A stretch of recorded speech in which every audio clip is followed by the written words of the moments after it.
Listen to me. So there's this term that's going around in the internet called quiet quitting. Apparently, millennials are quietly quitting at their jobs. Lack of engagement has been around for hundreds of years. It's not new. But I want to talk to everyone who wants to participate in this revolution to quietly quit. Life is a hologram. Whatever you do little shows up big. If you're quietly quitting at your job, are you quietly quitting at your life?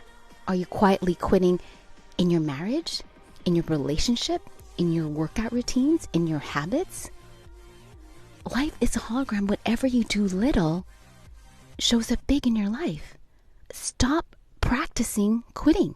Why don't you start practicing quietly queening? Be a queen. Show up like a queen wherever you go.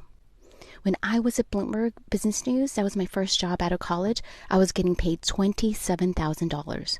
And I showed up at 7 a.m. and I left at 7 p.m. Why? Because I wanted to do a good job, not for my employer.